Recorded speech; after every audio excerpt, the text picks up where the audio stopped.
आज हमारे साथ है डॉक्टर करिश्मा प्रधान जी, जो सेंट्रल इंडिया में एक बड़ी और भरोसेमंद डेंटल क्लिनिक चेन तथास्तु डेंटल क्लिनिक चेन को सफलतापूर्वक रन कर रही है। वो सिर्फ इस पूरे डेंटल चेन को मैनेज नहीं करती, बल्कि इसके हर ऑपरेशन, हर प्रोसेस और हर मरीज की केयर खुद रखती है। इतना ही नहीं, अपने बिजी शेड्यूल के बावजूद भी वो सोशल मीडिया पर भी एक्टिव रहती है, ताकि दांतों से जुड़ी हुई हर सवाल, हर कंफ्यूजन और हर गलतफहमी एक आम इंसान तक आसान शब्दों में पहुंच सके। उनका एक ही मकसद है कि डेंटल हेल्थ को लेकर लोगों में डर नहीं, बल्कि सही जानकारी और समझ बने। और इसी सोच के साथ आज हम शुरू कर रहे हैं पहला डेंटल पॉडकास्ट, जहां बात होगी दांतों की समस्याओं की, मिथ की, फैक्ट्स की, वो भी बिल्कुल सिंपल भाषा में। तो आइए शुरू करते हैं इस पॉडकास्ट को। नमस्ते। नमस्कार। आज का जो पॉडकास्ट है वो कॉमन मैन के लिए बहुत ज़्यादा खास होने वाला है, क्योंकि इसके अंदर जितने भी मैंने प्रश्न रखे हैं वो एक नॉर्मल व्यक्ति की जिज्ञासा जो डेंटल को लेकर रहती है, वो सारे के सारे इसके अंदर हमने कवर किए।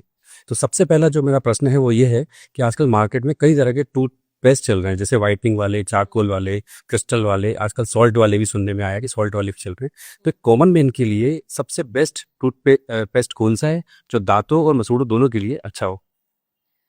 देखिए अनूप जी, जो सबसे अच्छा टूथपेस्ट है वो है हमारा सलाइवा। उससे अच्छा कोई टूथपेस्ट नहीं है। पर क्योंकि कोई बाहरी केमिकल इस्तेमाल करना है, तो मेरा सजेशन है कि वो टूथपेस्ट खरीदिए जो सबसे सफेद हो, सबसे सस्ता हो और सबसे इजीली अवेलेबल। आपने बात करी नमक वाले टूथपेस्ट की, sensitivity toothpaste and whitening toothpaste, ये सब गिमिक्स हैं। अगर आपको चाहिए आयुर्वेदिक टूथपेस्ट, नमक वाला, हल्दी वाला, लौंग वाला, तो मार्केट से खरीदने से बेटर है कि आप एक आम टूथपेस्ट यूज करिए, सफेद रंग का साधारण टूथपेस्ट, और अपने घर में रखे हुए नमक, हल्दी, लौंग के तेल का इस्तेमाल करिए। उसमें भले मिक्स कर लीजिए, भले अलग से उंगली से अपने मसूड़ों पे मसाज कर लीजिए। सरसों के तेल में एक चुटकी नमक डाल के मसूड़ों पे मसाज कर लीजिए, एक चुटकी हल्दी डाल के मसाज कर लीजिए। तो मार्केट में जिस प्रकार के एडवर्टीजमेंट्स दिखाए जाते हैं, उस प्रकार के रियल प्रोडक्ट्स नहीं होते, ये सब केमिकल्स हैं। और किसी को यदि हार्ट अटैक आता है, तो हम एक सॉर्बिट्रेट की गोली जब मुंह में जबान के नीचे रख देते हैं, तो हार्ट अटैक भी कंट्रोल हो जाता है। इतना समय मिल जाता है, इतना वैसोडाइलेशन हो जाता है कि मरीज अस्पताल तक पहुंच पाता है। तो इतना पावरफुल है हमारा मुंह, और उसके अंदर सवेरे सवेरे हम केमिकल्स भर देते हैं। तो टूथपेस्ट किसी फैंसी प्रकार के नीड नहीं है। पानी भरपूर पीजिए ताकि सलाइवा भरपूर जनरेट हो। बहुत अच्छा टूथपेस्ट है आपका सलाइवा, और शेर ब्रश नहीं करता। हम तो भी करते हैं और फिर भी दांत खराब हो जाते हैं, वो इन केमिकल्स की वजह से। तो आपका कहने का मतलब है कि जितना नॉर्मल हो जितना नॉर्मल, यस, ये सब फिर मार्केटिंग स्टंट। बिल्कुल। जैसे कि अभी हमने टूथपेस्ट की बात करी, तो इसके पहले हमने कई बार देखा, पहले के लोग तो दातून करते थे, तो बिल्कुल। वो ज्यादा अच्छा था या आज का जो पेस्ट है वो ज्यादा अच्छा है? तो आपने कभी अपनी दादी, दादाजी, नाना नाना जी किसी से सुना नहीं होगा कि हम गए थे और हमारा रूट कनाल हुआ था, या हमारे तार बंधे हैं, या हमारा कोई बहुत सर्जरी चल रहा है डेंटिस्ट के यहाँ। वो इसलिए क्योंकि वो बहुत नेचुरल चीजें यूज करते थे, और उनमें से एक है दातून। तो दातून चाहे बबूल की हो चाहे नीम की हो, वो अपने आप में टूथब्रश है, टूथपेस्ट है, माउथ वॉश है और गम पेंट है। 4 प्रोडक्ट्स एक ही चीज में है। सिर्फ उस दातून को जब आप चबाते हैं तो रस निकलता है, वही टूथपेस्ट, गम पेंट और आपके माउथ वॉश का काम करता है। और जो दातून है वो अपने आप में टूथब्रश का काम करता है। तो आवश्यकता ही नहीं है आपको कुछ और यूज करने की। वो एक अलग बात है कि लाइफस्टाइल के साथ, और अब अगर हम बच्चों से कहेंगे कि आप दातून यूज करिए तो मजाक समझेंगे। तो मैं ये सजेस्ट करती हूँ कि आप भले एक संडे दातून यूज करिए, फर्क महसूस करिए, और फिर ग्रेजुअली आप धीरे धीरे जितना दातून यूज करें, उससे बेटर तो मुझे लगता है कोई टूथपेस्ट और टूथब्रश अवेलेबल नहीं है मार्केट। आप पर्सनली क्या यूज करते हैं? तो मैं पर्सनली संडे तो दातून करती हूँ। और आपको जान के बड़ा आश्चर्य होगा, मैं कहीं किसी होटल में रुकी थी, तो वहाँ एक टूथपेस्ट मुझे मिला था, एंकर। एंकर नाम का बड़ा पहले आया करता था। मुझे वो इतना पसंद आया कि मैं एंकर ढूंढ ढूंढ के यूज कर लेती हूँ। बट ये कोई ब्रांड एंडोर्समेंट की बात नहीं है। उसके बाद मैंने अभी टूथपेस्ट मिस्ट नाम का भी यूज किया। ये सब बहुत सस्ते, सिंपल, इजीली अवेलेबल सफेद रंग के टूथपेस्ट है विथ मिनिमल केमिकल्स, तो वो यूज करना चाहिए। कोई आवश्यकता नहीं, जो एडवर्टाइजमेंट जिसको देने की जरूरत पड़ रही है उसको कुछ अननेचुरल डाला है इसलिए पड़ रही है। नहीं तो नेचुरल चीजें जो सस्ती हैं वो तो वैसे इतनी अवेलेबल है कि लोग खरीद लेंगे। महंगी चीजें यूजुअली बेचनी पड़ते हैं, तो इसलिए आप मत खरीदिए। आपका स्टेटमेंट ऐसा लग रहा है कि दुकानें बंद करेगा पर ठीक है, हम अगले प्रश्न की तरफ बढ़ते हैं। हम्म। तो कई लोग डेंटिस्ट के पास जाने से बचते हैं और कई बार यही प्रॉब्लम उनको बड़ी प्रॉब्लम बन जाती है आगे जाके। तो आपको क्या लगता है कि हमको अवॉइड करना चाहिए डेंटल प्रॉब्लम्स को या जल्दी से ट्रीटमेंट कराना चाहिए? देखिए, जो डेंटल केरीज यानी दांतों की सड़न की जो डेफिनेशन है किताब में, वो डेफिनेशन भी ये कहती है कि इट इज इरिवर्सिबल डैमेज। मतलब एक बात तो तय हो गई कि वो इरिवर्सिबल है। दूसरा वर्ड आता है प्रोग्रेसिव, तो बढ़ती जानी है। तो ये बात तो तय है कि बढ़ती भी जाएगी और अपने आप रिवर्स भी नहीं होगी। अब उसे किस स्टेज पे रोकना है या किस स्टेज पे ट्रीट कराना है, ये डिपेंड हमेशा मरीज पे करता है। अगर आप बहुत अर्ली स्टेज आ जाते हैं तो कई बार सिर्फ टूथपेस्ट सेंसिटिविटी के लिए यूज करने से भी आपका इलाज हो जाता है। और डिले करेंगे तो फिलिंग की जरूरत पड़ती है, और डिले करेंगे तो आरसीटी की जरूरत पड़ती है, और डिले करेंगे तो एक्सट्रैक्शन की जरूरत पड़ती है और फिर इम्प्लांट डलता है। और हर स्टेज पे खर्चे बढ़ते जाते हैं। तो जितनी जल्दी आएंगे उतना कम, और उतना इलाज भी कम होगा, उतना खर्चा भी कम होगा। तो मैं तो हमेशा ही सजेस्ट करती हूँ कि prevention is 100 times better than cure. तो आप हमेशा प्रिवेंटिव, और अभी आपने जैसे बोला कि बंद हो जाएंगी दुकानें, तो मैं तो हमेशा कहती हूँ कि प्रिवेंशन करिए। अगर इस पॉडकास्ट को सुन के या मेरी किसी भी बात को सुनकर लोगों को नहीं आना पड़ता है तथास्तु या कहीं भी और, तो ये हमारी जीत है। एज ए डॉक्टर हमारा ये फर्ज है, रादर देन हम उनको ट्रीट करें। Treatment is our second stage, first stage is education. तो मेरा यही सजेशन है कि आप तत्काल ट्रीटमेंट करवाइए और प्रिवेंटिव करवाइए। आपके सोशल मीडिया पे जितने भी वीडियोस शायद वो भी यही इंडिकेट करते हैं। Correct, yes. अब हम अगले प्रश्न की तरफ बढ़ते हैं कि कई बार देखा गया लोग एक तरफ से चबाते हैं, एक ही तरफ की दाढ़ यूज करते हैं। तो ये आगे जाके क्या इसके भी कोई साइड इफेक्ट हो सकते हैं? बिल्कुल, बहुत अच्छा सवाल है। तो हमारा जो मुंह है वो बायलैटरल है, मतलब हमारे जितने दांत लेफ्ट साइड पे उतने ही दांत राइट साइड पे हैं। जब हम अपने दांत में एक ही तरफ से खाते हैं तो दूसरे साइड के दांतों के साथ क्या होता है वो मैं आपको बताती हूँ। ऐसा बहुत लोगों को लगता है कि यार राइट से ही खाते रहो, कुछ एक कंफर्ट बन गया, या लेफ्ट से खाते रहो। जो दूसरा साइड होता है वहाँ सलाइवा फ्लो कम होता है। अब आप सीरीज समझिएगा, जैसे ही सलाइवा फ्लो कम होता है कैलकुलस जमना शुरू होता है, क्योंकि वहां सफाई नहीं हो रही। जो हमारा सलाइवा है वो सबसे अच्छा क्लेंजिंग एजेंट है, उससे अच्छा कोई टूथपेस्ट नहीं है, मैं आपको बता चुकी हूँ। धीरे धीरे कैलकुलस जमेगा तो जो हमारे मसूड़े हैं ऊपर खिसकते जाएंगे, ऊपर खिसकते जाएंगे, दांत कमजोर होने लगेगा। इसी बीच मान लेते हैं कि चलिए फिर भी आपने नहीं पूछा डेंटिस्ट से और आपका एक दांत निकल ही गया। तो जब दांत निकल जाता है तो उसके बाद उस जगह को भरने के लिए आजू बाजू वाले दांत टेढ़े होने लगेंगे, और जो उसका ऑपोजिट क्वाड्रेंट का दांत है वो सुपर एरप्ट होने लगेगा। इस पूरे प्रोसेस से आपका डेंटिशन का शेप बिगड़ जाएगा, जो बचे कुछ आजू बाजू के दांत हैं वो टेढ़े मेढ़े हो जाएंगे, ढीले पड़ने लगेंगे, मसूड़े बहुत वीक हो जाएंगे।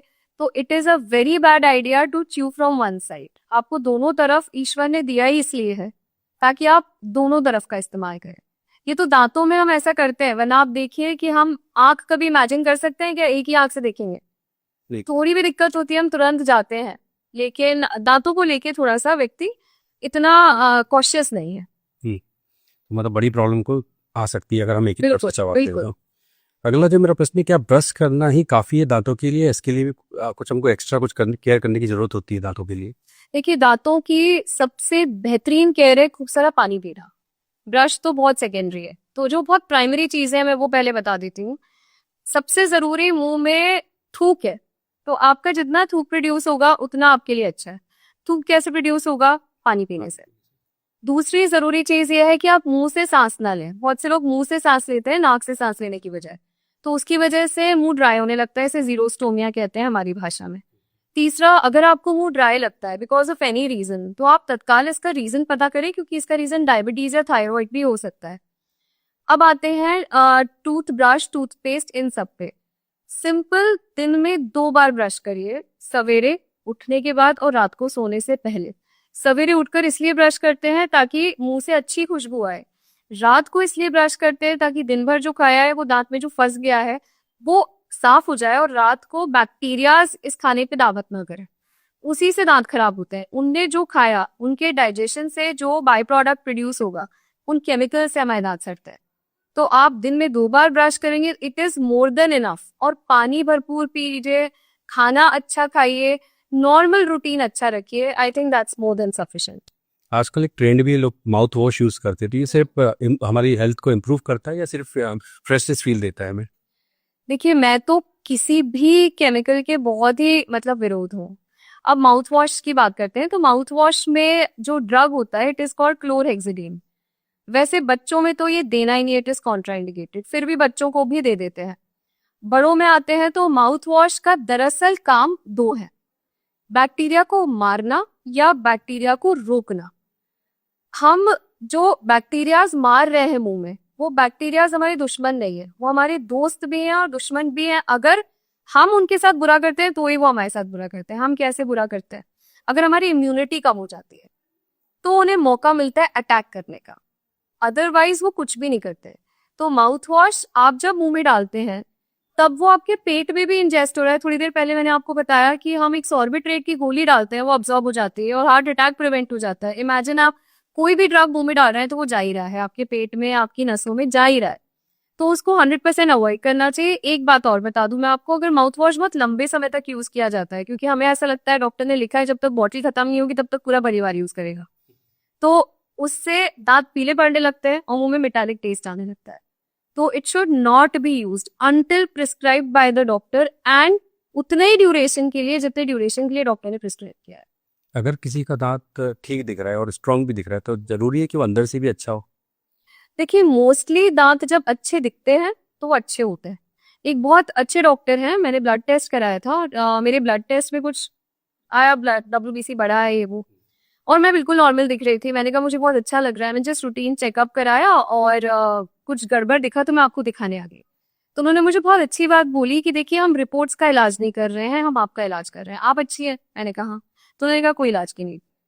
तो जब आपको दिख रहा है कि दांत स्वस्थ है, मसूड़े ब्लीड भी नहीं कर रहे हैं, अपनी पोजीशन पे हैं, इसीलिए कहा जाता है कि हर 6ठे महीने पे आप डेंटिस्ट को दिखाइए। As per American dental association ये हर किताब में हमको सिखाया जाता है, हमारी पूरी education, throughout all our education, कि पहला काम हमारा है कि हम हर पेशेंट को पेशेंट बनने से पहले एजुकेट करें और हर 6ठे महीने पे बुला लें। तो अगर आप एवरी 6 मंथ्स दिखा देते हैं और आपके दांत नॉर्मल दिख रहे हैं और एक्सरेज भी नॉर्मल आ रहे हैं तो वो नॉर्मल और अच्छे हैं, तो बिल्कुल मैं ऐसा नहीं कहूंगी कि अच्छे दिख रहे हैं आप तो भी डॉक्टर को दिखाइए। हाँ, कुछ चीजें हैं जो नहीं दिखती, जैसे हम सबके मसूड़े, मतलब आज अगर यहाँ पर 5 लोग खड़े हैं तो इन 5 में से 5 को इंक्लूडिंग मी, हम सबके मसूड़ों में प्रॉब्लम होगी, क्योंकि हमारे मसूड़े और दांत के बीच में एक स्पेस होता है जिसे जिंजाइमल सल्कस कहा जाता है, वो 2 मिलीमीटर का होता है। अगर हम हर 6ठे महीने पे अपने मसूड़ों को क्लीन नहीं करवाते हैं प्रोफेशनली तो वो पॉकेट बन जाता है और वो बढ़ता चला जाता है, गड्ढा होता जाता है, उसमें खाना फंसता जाता है। तो इस सिचुएशन को अवॉइड करने के लिए आप बिल्कुल एवरी 6 मंथ्स क्लीनिंग करा लीजिए। और इसके अलावा अगर आपके दांतों में कोई प्रॉब्लम नहीं है तो there is nothing to worry. मतलब जरूरी नहीं कि अगर अच्छा दिख रहा है तो अंदर से भी अच्छा चेक कराना जरूरी है आपके हिसाब से? सिर्फ मसूड़े, दांत नहीं। तो अगर किसी के दांतों में हल्की सी भी सेंसिटिविटी हो रही है तो ये आगे जाके प्रॉब्लम कर सकती है क्या? बिल्कुल कर सकती है। तो हमारे जो दांत है वो मोटा मोटा 3 परतों से बना है। जो सबसे ऊपरी परत है उसे हम एनामिल कहते हैं, जो दिखता है सफेद रंग का। उसके अंदर होता है डेंटिन और उसके अंदर होता है हमारे दांत का गूदा, जिसे कहते हैं पल्प। जब भी दांत में सड़न होती है या दांत घिस जाता है, किसी भी कारणवश अगर एनामिल हट जाता है तो हमें ठंडा गर्म लगता है, क्योंकि डेंटिन में सेंसिटिविटी रहती है, डेंटाइनल ट्यूब्यूल्स वहीं तक आए हैं। अगर आपको सेंसिटिविटी है, अगर आपने तुरंत डॉक्टर को दिखा दिया और आपके एक्सरे पे कुछ बहुत मेजर नहीं है, तो आपको हो सकता है एंटी सेंसिटिविटी टूथपेस्ट लिख दें, और प्रोग्रेस होगा तो फिलिंग कर दें, और प्रोग्रेस हुआ तो RCT होगा, और प्रोग्रेस हुआ तो दांत निकालना पड़ेगा और इम्प्लांट डालना पड़ेगा या फ्रिज लगाना पड़ेगा। हल्की सी सेंसिटिविटी भी आगे जाके प्रॉब्लम बन सकती है। 100%। हमारा जो अगला प्रश्न है वो ये है कि अगर आपके दांत हेल्दी है और मसूड़े वीक है तो आपके दांत कितने समय तक सरवाइव कर सकते हैं? अगर बहुत ही अच्छा सवाल है। अगर दांत अच्छे हैं और मसूड़े अच्छे नहीं हैं तो ये कुछ ऐसी बात है कि हरा भरा पौधा है लेकिन मिट्टी ढह गई तो पौधा तो गिर ही जाएगा। तो इट्स लाइक दैट। कितने लंबे समय तक हम उसको सही मान सकते मैंने देखा है कि लोगों के मसूड़े 4-4, 6-6 साल भी चल जाते हैं, लेकिन इसका कोई फिक्स आंसर नहीं है, कोई इसका ऐसा कोई किताबी जवाब नहीं है। ये बहुत हद तक डिपेंड करता है कि आपके मसूड़े कितनी स्पीड से नीचे जा रहे हैं। और यूजुअली आज के अवेयरनेस के दौर में ऐसा बहुत रेयरली होता है कि लोगों के दांत गिर ही जाए, वो काफी पहले आ जाते हैं। अब जिन लोगों को पायरिया डेवलप होता है, आपका क्वेश्चन का जवाब दरअसल इस बीमारी से रिलेटेड है, इट्स कॉल्ड पायरिया। हैं? पायरिया में मसूड़े तो खिसकते चले जाते हैं, सड़ते चले जाते हैं और दांत स्वस्थ रहते हैं, अपनी जगह पे रहते हैं। तो यूजुअली जब मरीज हमारे पास आता है तो आगे के नीचे के 4 दांत हिल रहे होते हैं, क्योंकि सबसे पहले यही 4 दांत जाते हैं पायरिया में मोस्टली। तो हम मोस्टली इन्हें ही लूज कर पाते हैं, उसके बाद हम तुरंत उनकी स्प्लिंटिंग एंड फ्लैप सर्जरी करके बाकी दांतों को बचा लेते हैं। तो कोई ड्यूरेशन तो मैं आपको कमिट नहीं कर सकती, लेकिन आप जैसे ही आपको फील हो कि मेरे मसूड़े खिसक रहे, भले ही दांत नहीं हिल रहे, आप तुरंत डेंटिस्ट के पास जाइए। इसका भी आपके पास उपचार है या कैसे? 100% उपचार है। और अगर इसकी शुरुआत होती है, मसूड़ों से खून आता है, तो अगर आपको ब्रश करते टाइम या फिर यूजुअली भी खून आ जाता है, तो आप इसको लाइटली ना लें, आप तुरंत डॉक्टर को बताइए, वो आपके मसूड़ों को क्लीन कर देंगे और ये वही रुक जाएगा ये प्रॉब्लम। अदरवाइज आगे जाकर ये सिवियर पायरिया में कन्वर्ट हो जाएगा। मोस्टली आपके पास जो पेशेंट्स आते हैं वो दांत लगवाने के लिए आते हैं। अगर बाई चांस मान लो किसी का एक दांत निकल गया है तो वो पूरे माउथ सिस्टम पे क्या असर डालता है? देखिए, अगर एक दांत, अब ऐसा सिनेरियो समझते हैं कि एक दांत मुंह में नहीं है, तो हमारे बॉडी का एक सिस्टम ये कहता है कि कहीं पे भी कुछ भी मिसिंग है तो उसे भरना है। जैसे घाव, अगर कहीं पे घाव है तो हमारा शरीर उसको प्लेन करेगा, तो प्लेन करने की प्रक्रिया में आजू बाजू वाले दांत टेढ़े हो जाएंगे, ऊपर वाला दांत सुपरा एडॉप्ट हो जाएगा और हमारा डेंटिशन का जो स्ट्रक्चर है वो खराब होने लगेगा। दूसरा, हमारी एक हैबिट हो जाएगी कि हम दूसरे साइड से ही खाएंगे, तो उसी साइड प्रेशर आएगा। अब जिस साइड प्रेशर आता है, आपने सीसॉ देखा होगा, क्या बोलते हैं उसे हिंदी में, वो सीसॉ होता है ना, हाँ, एक तरफ बैठो दूसरी तरफ उठता है, तो कुछ वैसा कंडीशन हमारे मुंह का हो जाता है। जब हम एक ही साइड से खाते रहते हैं तो हमारे दूसरे साइड के दांतों का स्ट्रक्चर हिल जाता है। हमारा दिमाग सेंस नहीं कर सकता, फिर सेकंड साइड से खाने के लिए अनईजी हो जाएंगे हम और ज्यादा। तो अगर एक दांत निकला है, आप तुरंत उसे रिप्लेस कराइए rather than leaving it for a long time. वरना अगर आपने 6 महीने भी छोड़ दिया तो आपका डेंटिशन इम्प्रॉपर हो जाएगा। कई बार देखा गया है कि जो पेन होता है तो उससे सिर दर्द भी होने लगता है, तो इसका कनेक्शन बाइट से है क्या? इससे बाइट जो हम काटते किसी चीज को, उसका कनेक्शन, अगर हम गलत तरीके से किसी चीज को काट रहे हैं तो उसके कारण हमारा जॉ पेन और सर दर्द होता है? ये 2 अलग सवाल है, मैं दोनों के जवाब देती हूँ। कई बार क्या होता है, हमारे खाने में कंकर आ जाता है और बहुत शार्प पेन होता है, तो हमारे जो मसूड़े होते हैं, हमारे दांत और मसूड़े के बीच में एक कनेक्टिंग लिगामेंट होता है, जिसे पेरोडोंटल लिगामेंट कहा जाता है। इस पेरोडोंटल लिगामेंट के अंदर एक क्षमता होती है कि ये कोई भी कुशन को झेल लेता है। मतलब इट्स लाइक एक कुशन किसी भी प्रेशर को झेल लेता है, इट्स लाइक अ कुशन। तो जब कभी भी कंकड़ या ऐसा कुछ भी आता है तो ये तुरंत सेंस करके और एकदम शार्प पेन सेंड करता है।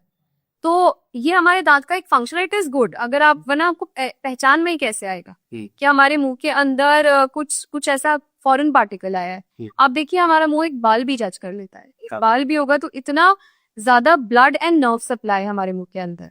तो ये तो आपके पहले सवाल का जवाब था। आपका एक बार मुझे सेकंड क्वेश्चन प्लीज बताइए। कई बार इससे हमारा जॉ और सर दोनों एक साथ दर्द हो जाता है, तो अब देखिए, हमारा जो फेस है ना, उसमें कुछ इस तरीके से नर्व्स आती हैं।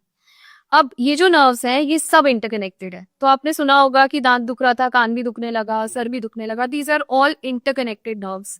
तो आपका दांत दुख रहा है तो बहुत चांसेस हैं कि कान भी दुखेगा। और जिन लोगों को टीएमजे प्रॉब्लम होता है, इसे टेम्पोरोमैंडिबुलर जॉइंट कहा जाता है, ये एक ऐसा बॉल एंड सॉकेट जॉइंट है। तो जब भी हमारे इस जॉइंट में प्रॉब्लम आता है तो कान और सर हमेशा दुखता है, क्योंकि ये तो पूरा ही कनेक्टेड सिस्टम। सिंपल भाषा में ये था प्रश्न हमारा कि दांत दर्द के कारण सर दर्द भी हो सकता है क्या? बिल्कुल हो सकता है, 100% हो सकता है। बिकॉज सर दर्द का कारण भी दांत प्रॉब्लम हो सकती है। दांत के कारण आपका सर दुख सकता है, आपको नाक ठस सकती है, आपका कान दुख सकता है, कई बार आपके नीचे यहाँ दर्द हो सकता है। ये सारे पेन्स कई बार रेडिएट होके यहाँ पे पेन हो सकता है, ये सारे एरियाज में हो सकता है। अकलदार और टेम्पोरोमैंडिबुलर जॉइंट्स, ये 2 ऐसे एरियाज हैं हमारे मुंह के जिनके पेन्स यूजुअली सर में, कान में और नेक में रेडिएट होते हैं। कई लोगों को देखा गया है, ये मेरा अगला प्रश्न है, कई लोगों को देखा गया है कि लोग रात में दांत पीसते हैं, तो इससे क्या प्रॉब्लम होती है लोगों को? तो जो रात को दांत पीसते हैं, इसे ब्रक्सिज्म कहा जाता है। और ये यूजुअली स्ट्रेस में होता है और बच्चों में भी होता है बहुत ज्यादा। तो जो बच्चे दांत पीसते हैं, वो या तो उनकी बातें मदर्स बहुत ज्यादा सुन नहीं रही है, स्कूल में परेशान स्ट्रेस्ड हैं बच्चे, और एडल्टहुड में भी अगर ये कैरी फॉरवर्ड हो गया है तो ब्रक्सिज्म मोस्टली स्ट्रेस रिलेटेड होता है। ब्रक्सिज्म के लिए हम एज डेंटिस्ट नाइट गार्ड्स बना के देते हैं, जो आपको रात को पहन के सोना होता है ताकि आपके दांत ना घिसे। लेकिन इसका इलाज साइकोलॉजिकल है, तो इसके लिए हम रेफर करते हैं टू अ न्यूरोलॉजिस्ट या साइकोलॉजिस्ट, जो आपकी प्रॉब्लम समझ के आपको बेहतर इलाज दे सकता है। ये तो आपने सिम्टम बता दिया, इससे आगे प्रॉब्लम क्या होगी अगर इससे दांत आपके गिरने लगेंगे, तो हमारे दांत का जो इनामल है वो हटने लगता है। आपने देखा होगा बहुत से लोगों के दांत एकदम फ्लैट होते हैं, मतलब हमारा जो दांत है वो कुछ इस तरीके का होता है, आपके लेकिन बहुत से लोग होते हैं जिनके दांत घिस गए। घिस गए? अब जो घिसता है दांत वो अट्रीजन कहलाता है, और अट्रीजन एज रिलेटेड है, यानी कोई बुजुर्ग के दांत देखेंगे तो घिसे ही मिलेंगे आपको। अगर आप वो क्योंकि इतनी एज हो गई इसलिए घिस गए, पर अगर हम डेली अपने दांतों को पीसे तो वो ये चीज जल्दी हो जाएगी और आपके दांत घिस जाएंगे। इससे दांत गिरने का भी डर? नहीं, गिरने का गिरेंगे नहीं, बस घिस जाएंगे, घिस जाएगी, फ्लैट हो जाएगी। फ्लैट हो जाएगी। यस। अभी देखा गया है सारे डेंटिस्ट, मतलब मोस्टली मैंने देखा है लोग आजकल ब्रेसेस की जगह अलाइनर वगैरह लगाते, तो ये टीनेज बच्चों को तो देखा गया, तो क्या ये एडल्ट के लिए भी है, जरूरी है? देखिए, अलाइनर्स एक ब्रेक थ्रू है डेंटिस्ट्री में। मतलब अलाइनर्स के आने के बाद आप ये मान लीजिए कि पहले बच्चे और टीनेजर्स यूजुअली लगवाते थे ब्रेसेस। ब्रेसेस माने दांत सीधे कराने का इलाज, टेढ़े मेढ़े दांतों का इलाज।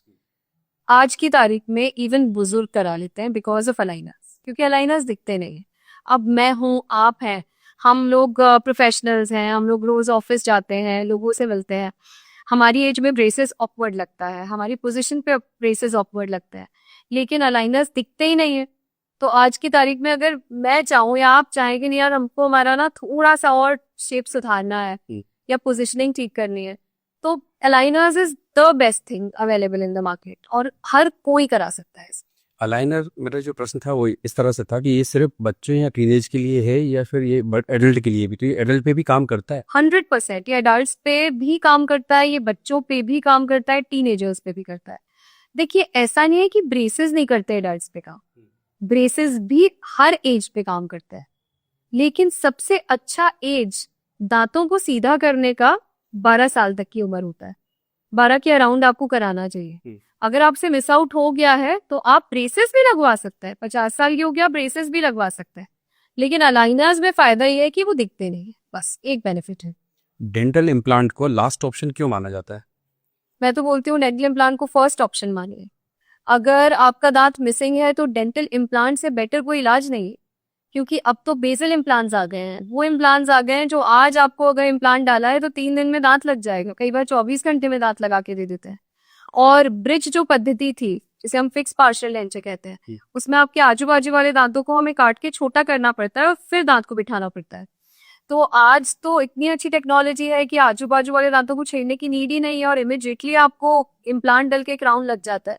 तो it is a very very good option, first option अगर दांत नहीं है। कई लोग इम्प्लांट लगवाने में डरते हैं क्योंकि उनको ऐसा लगता है शायद ये फेल हो जाएगा, तो फेल होने का भी कोई कारण होता है इम्प्लांट? बिल्कुल, देखिए बेसल इम्प्लांट्स बहुत रेयरेस्ट ऑफ रेयर केसेस में फेल होता है। कन्वेंशनल इम्प्लांट्स जो पहले डलते थे वो बहुत फेल होते थे, पहली बात। दूसरा, आपने कहा लोग डरते हैं, लोग डरते हैं क्योंकि उन्हें लगता है सर्जरी है, बट जो बेसल इम्प्लांट्स है वो पिन होल सर्जरी है। पिन होल सर्जरी यानी आपको पेन भी नहीं होना है, एक छोटा सा छेद होगा, उसके थ्रू कोई ब्लेड नहीं है, कोई हड्डी में ड्रिलिंग नहीं हो रही है, एक छोटा सा छेद होगा और उसके अंदर इम्प्लांट जाके बैठ जाएगा। It is that simple. ना इसमें पेन है, ना इसमें ब्लड है, ना इसमें कोई बहुत एक्सटेंसिव एनेस्थीसिया है, ना ही इसमें कोई खास मेडिकेशन। तभी तो वो हील हो गया ना एक ही दिन में कि हमने 24 घंटे में कैप लगा दिया। It is a very good. 24 घंटे में पॉसिबल है लगाना? यस, बिल्कुल पॉसिबल है। और आप एक इम्प्लांट पूछ रहे हैं, मैं आपको बोल रही हूँ हम 32 दांत लगा सकते हैं in 24 hours without causing you pain और डिजीनेस और मेडिकेशन और ब्लीडिंग, नथिंग। इसी से जुड़ा हुआ मेरा एक सवाल है, इनका मेंटेनेंस कैसे होता है? Maintenance is very easy. आप नॉर्मल ब्रश करिए, जैसे आप पहले भी करते थे अपने नॉर्मल दांतों पे, वैसे ब्रश करिए। आपको नमक के पानी से हमेशा कुल्ला करना चाहिए। मैं हमेशा हर व्यक्ति को बोलती हूँ, चाहे आपके इम्प्लांट्स हो चाहे आपके नेचुरल टीथ हो, उनको मेंटेन करने का सबसे अच्छे 2 ही तरीके हैं कि आप प्रॉपरली सुबह शाम ब्रश करिए एंड सुबह शाम नमक के पानी में कुल्ले करिए, गर्म पानी के, बस। अगर किसी को दांत के इन्फेक्शन के कारण चेहरे पे सूजन आ रही है तो ये कोई इमरजेंसी कंडीशन मानी जाती है? देखिए, ये तो इमरजेंसी कंडीशन एक्चुअली पार हो गई, वो सिचुएशन है। अगर आपके दांत में बहुत तेज दर्द है, उसे इमरजेंसी कंडीशन कहते हैं डेंटल पेन में। अगर आपके मुंह पे सूजन आ गई है इसमें भी 2-3 तरीके के होते हैं केसेस। जो बहुत नॉर्मल है वो मैं आपको बता रही हूँ। इसका एडवांस्ड वर्जन लडविग्स एंजाइना होता है, जो इमरजेंसी है, तो मैं उस पर नहीं जा रही, इट्स वेरी रेयर। पर अगर आपका दांत सड़ के इतना खराब हो गया है कि अब मुंह पे सूजन आ गई है, तो आपको पेन नहीं होगा ज्यादा, आपको स्वेलिंग ज्यादा होगी, रेडनेस हो जाएगी, गर्म लगने लगेगा, क्योंकि अब अक्यूट से क्रॉनिक हो गया है मामला, लंबा खिंच गया है। तो इस कंडीशन में डॉक्टर के पास जाना इज वेरी इंपॉर्टेंट, बट आप फील ही नहीं करोगे कितना जरूरी है। तो हमारे पॉडकास्ट के माध्यम से हम आपको बताना चाहते हैं कि अब वो सिचुएशन है जहां दांत से होते हुए इन्फेक्शन नीचे जा चुका है और मवाद फैल रहा है, तो आप तत्काल जाकर दिखा लीजिए। और जो डेंटल पेन की इमरजेंसी है, उससे ज्यादा बड़ी प्रॉब्लम ये है। डेंटल इन्फेक्शन के अंदर एक सेप्सिस जैसी बीमारी का नाम आता है, ये शायद उसी से आप कनेक्ट करना चाहते हैं। ये तो ये कितनी घातक हो सकती है? घातक नहीं है। तो डेंटल जो सेप्सिस होता है, एब्सेस होता है, it is not very problematic for your life, but it is very problematic for your teeth. आजू बाजू वाले दांतों के लिए डेंजरस है। लडविग्स एंजाइना, लाइक आई सेड, बहुत ज्यादा जब एब्सेस हो जाता है तब वो बहुत डेंजरस है, और वैसी कंडीशन यूजुअली नहीं आती है।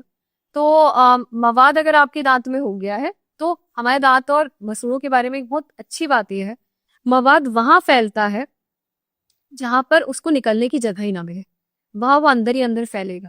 पर आप दांत देखिए, दांत पे तो गड्ढा ही हो गया, तो मवाद बाहर निकल आएगा।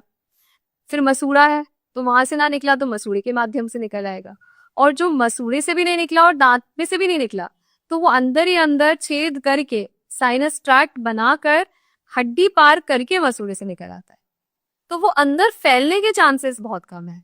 पर हाँ, मवाद कई बार सिस्ट या ग्रैन्युलोमा बच जाता है। अगर वो सिस्ट या ग्रैन्युलोमा बन गया तो हम आपका दांत बचा भी नहीं पाते। तो ऐसी कंडीशन ना आए, उसके लिए जल्दी इलाज कराइए। हमारा इम्प्लांट में एक सवाल छूट गया था, कई लोगों की हड्डी गल जाती है, तो उस केस में आप कैसे इम्प्लांट करते हैं? चाहे हड्डी गल गई हो, चाहे आपको डायबिटीज हो, चाहे आपकी कुछ भी एज हो, आज की तारीख में इम्प्लांट पॉसिबल है। तुम्हारे हड्डी के कई प्रकार होते हैं, जैसे हमारी भाषा में D1, D2, D3, D4 ऐसे बोला जाता है उन्हें, अलग अलग प्रकार की हड्डियों को। पहले केस सिलेक्शन होता था, जहां हमें देखना पड़ता था आपकी हड्डी कैसी है, आपकी एज क्या है, आपको डायबिटीज तो नहीं है।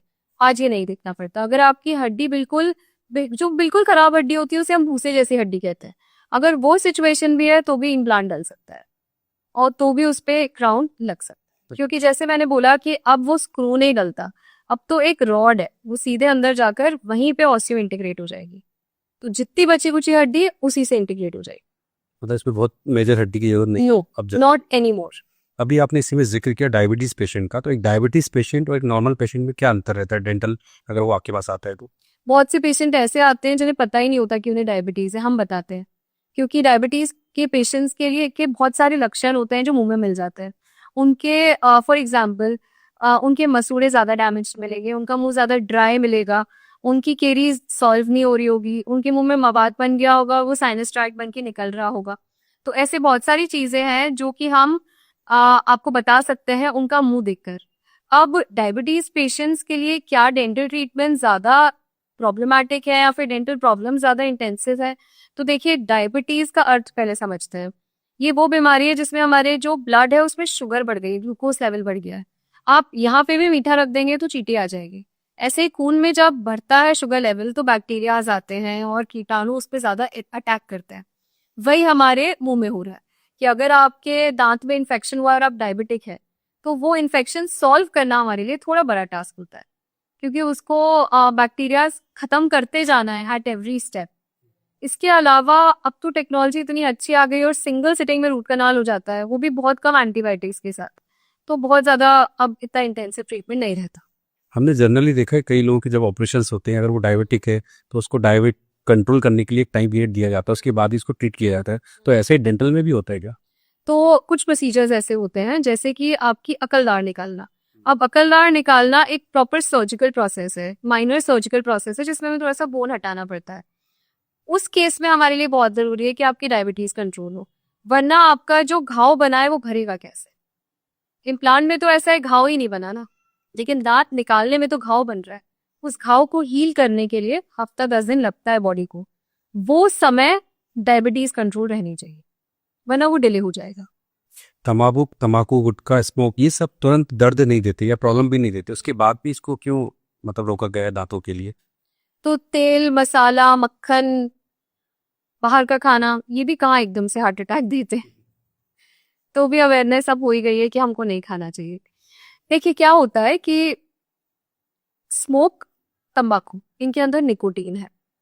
अब निकोटीन का काम क्या है? निकोटीन आपको एक किक देता है, आपको फील कराता है कि इस दुनिया में सब अच्छा है। Yeah. ये जो निकोटीन है, एक तो ये बहुत हैबिचुअल बनाता है आपको, आप बार बार लोगे।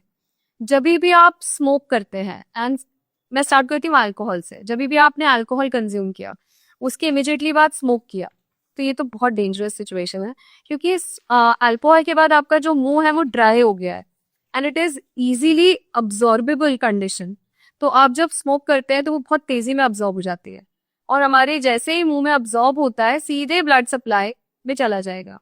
तो निकोटीन का जो अब्जॉर्प्शन है, अगर वो भी कंट्रोल कर लिया, अगर आप ऐसी कंडीशन में जहां आप तंबाकू छोड़ ही नहीं पा रहे, तो मैं तो ये बोलती हूँ कि एक तो अल्कोहल कंज्यूम करके आप स्मोक मत करिए।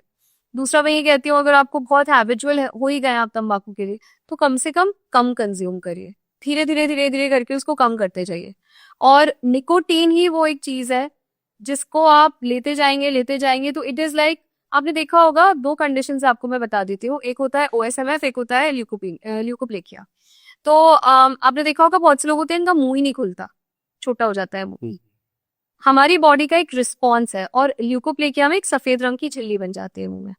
हमारी बॉडी के दोनों रिस्पॉन्स है टू से कि बस अब मैं और निकोटीन अंदर नहीं जाने दे सकता। तो ये जो उसने बैरियर बना दिया है, ये अपने प्रोटेक्शन के लिए बना दिया है। इसके बियॉन्ड आप अंदर लेके जाओगे, मैं नहीं झेल पाऊंगा, मैं यहाँ मल्टीप्लिकेशन शुरू कर दूंगा, विच इज कॉल्ड कैंसर। तो इस पोजीशन में ल्यूकोप्लेकिया एंड OSMF, इस कंडीशन में यदि आप तंबाकू या स्मोक का सेवन बंद कर देते हैं, तो ये रिवर्सिबल कंडीशंस है।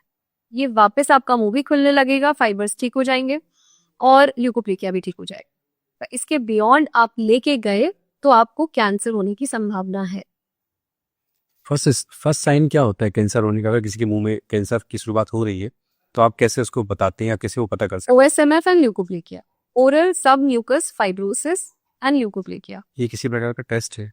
नहीं, तो आपका मुंह यदि नहीं खुल रहा है तो हम आपके मुंह के अंदर चेक करते हैं कि फाइबर्स बन गए क्या। इन फाइबर्स को ओरल सब म्यूकस फाइब्रोसिस कहा जाता है। ओरल यानी मुंह, सब म्यूकस यानी गाल के नीचे, और फाइब्रोसिस यानी फाइबर्स बन जाना। ये हमारी बॉडी का एक डिफेंस मैकेनिज्म है टू टेल की बस अब इसके बियॉन्ड में अब्जॉर्प्शन नहीं करवा पाऊंगा। दूसरा ल्यूकोप्लेकिया, जहाँ कुछ लोग होता है ना जिनको शौक होता है यहाँ रखेंगे तंबाकू या गाल में एक जगह रखेंगे, वहां उतने ही एरिया की जो स्किन है वो हार्ड हो जाती है और थिक हो जाती है, वहां पर फाइबर्स इकट्ठे हो जाते हैं, और वो भी हमारी बॉडी का एक इंडिकेशन है कि बस अब इसके बियॉन्ड आप एंट्री मत दीजिए। उसके बाद भी जब आप हिट करते जाते हो, निकोटीन बार बार वहां पहुंचता है, तो हमारी बॉडी जब नहीं रोक पाती तो वो मल्टीप्लाई अनकंट्रोलेबली करने लगती है। कैंसर का डेफिनेशन ही यही है, uncontrolled mitosis of cells. Mitosis यानी मल्टीप्लिकेशन। मतलब आसान शब्दों में अगर हम इसको समझाएं अपने दर्शकों को, तो क्या साइन होगा उसका? मुंह कैंसर खुलना बंद हो जाएगा, कम हो जाएगा, और मुंह में एक सफेद रंग की झिल्ली बनने लगेगी। और जो आपको मुंह खुलना बंद होगा उसमें आपको तीखा खाने में दिक्कत होने लगेगी। कुछ भी खाएंगे, मतलब नॉर्मल चीजें भी खाएंगे तो चिन चिन लगेगा, ऐसा लगेगा मुंह में जल रहा है। प्रिवेंटिव डेंटल केयर कॉन्सेप्ट जो है कॉमन इंसान के लिए सिंपल भाषा में उसको कैसे समझाएंगे?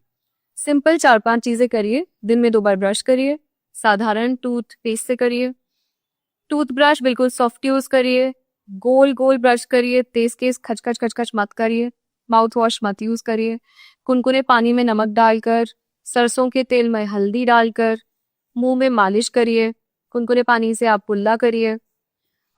एवरी 6 मंथ्स जाकर डेंटिस्ट को जरूर दिखा लीजिए टू गेट योरसेल्फ डायग्नोज कि कुछ हो तो नहीं रहा है। That's it. ये तो आपने बता दी प्रिवेंशन कि हमको ये चीज़ें करनी चाहिए। ऐसी कौन सी गलती जो रोज आदमी कर रहा है जिसके कारण वो डेंटल हेल्थ के इश्यूज को आ रहे हैं? एडवर्टाइजमेंट्स पे भरोसा सबसे बड़ी गलती है कि कोई टूथपेस्ट ऐसा आ जाएगा जिससे कि मेरे दांत ठीक हो जाएंगे। ऐसा कोई टूथपेस्ट नहीं, ऐसा कोई टूथपेस्ट नहीं जिससे आपके दांत सफेद हो जाएंगे। इनफैक्ट आप बिगाड़ रहे हो मामला। ऐसा कोई टूथपेस्ट नहीं है जिससे कि कभी जीवन में आपको सड़न ही नहीं होगी। बच्चों में भिन्न भिन्न प्रकार के बबल गम फ्लेवर ये वो मत दीजिए। सिंपल साधारण चीज़ों का जितना इस्तेमाल करेंगे उतना आपकी ओवरऑल सेहत के लिए बहुत अच्छा है। मैं एक बात और बता दूं आपको, लोगों को लगता है कि वो अपने बच्चों को चॉकलेट ना दे ताकि उनके दांत खराब ना हो। ये गलत है। आपको बच्चों को चॉकलेट नहीं देनी चाहिए क्योंकि वो उसकी सेहत के लिए अच्छा नहीं है। दांतों के लिए अच्छा बुरा कुछ भी नहीं है, क्योंकि हम बच्चों के दांतों को तो रोटी भी खराब कर सकते हैं, चावल भी खराब कर सकता है, उसमें भी शुगर है। चॉकलेट खिलाने के बाद मुंह ना धुलवाना, मुंह ना साफ करवाने से केरीज होते हैं, ना कि चॉकलेट खिला देने से। तो ऐसी बहुत सारी मिथ्याएं हैं जिनको यदि काट दिया जाए, उनका क्लैरिटी मिल जाए लोगों को, तो मुझे लगता है कि वो वैसे भी बहुत सही ट्रैक पे, बहुत ज्यादा नीड ही नहीं पड़ेगी आपको डेंटिस्ट के पास जाने के लिए, अगर आप छोटी छोटी चीजें जो मैंने बताई उनका ध्यान रख लेते हैं। प्रॉब्लम और सॉल्यूशन आज इस पॉडकास्ट में आपके थ्रू मिल गए हो, काफ़ी आसान भाषा में मिले ताकि सभी लोग समझ पाएं। ये पॉडकास्ट भी काफ़ी सहज रहा, इसके लिए आपका बहुत बहुत धन्यवाद। Thank you so much. Thank you.